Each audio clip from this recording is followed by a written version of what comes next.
La quatrième génération de classe C a été lancée en 2014, elle a été restylée début 2018. Au programme, pas de grosses modifications, d'une part parce que c'était le best-seller de la marque en 2017, donc pas intérêt à tout bouleverser. Deuxièmement parce que la ligne n'a pas vieilli. Les principales modifications viennent des feux avant, les boucliers, un petit peu les feux arrière aussi. Au niveau des motorisations, pas de gros changements, même si cette 220D fait désormais 194 chevaux et est associée à une boîte 9, alors qu'au lancement de cette génération, elle faisait 170 chevaux et avait droit à une boîte 7. Toutes les carrosseries classées ont eu droit au restylage. Ici, notre modèle d'essai est en finition AMG Line, au look un peu sportif.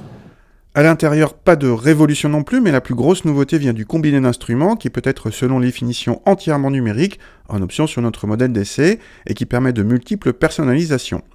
Les écrans se commandent comme sur la classe E via des petits joysticks digitaux sur le volant, avec une ergonomie convaincante une fois qu'on y est habitué. Parmi les nouveautés, on notera également l'arrivée de la conduite semi-autonome, là encore comme sur la classe E. La qualité de présentation est flatteuse et notre voiture a droit à des raffinements dignes d'un haut de gamme, mais beaucoup restent en option. À l'arrière, cette classe C n'a pas changé et propose une habitabilité dans la moyenne de la catégorie qui permet à 2 adultes de s'installer correctement. Le passager central sera en revanche mal loti. Le coffre dépasse les 500 décimètres cubes selon nos mesures, le meilleur parmi les familiales premium, mais loin derrière celui d'une Passat.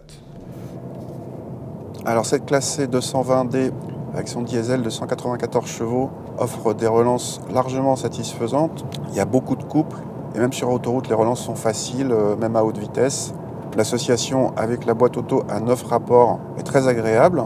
La boîte n'est pas forcément la plus rapide du marché, mais elle est très douce, elle est bien gérée. Il y a un convertisseur qui verrouille rapidement. La gestion est bonne avec du frein moteur au lever de pied, sensible à la descente et ce genre de choses. L'ensemble est vraiment agréable. Il y a peut-être un petit peu trop de sonorité diesel à haut régime, mais ça c'est anecdotique.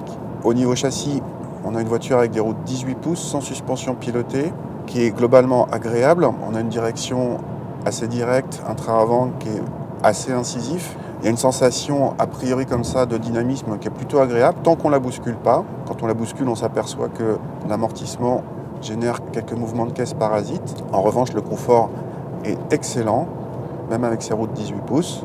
Globalement, cette classe C donne entièrement satisfaction. On est dans une vraie familiale, luxueuse, premium, agréable à conduire et confortable.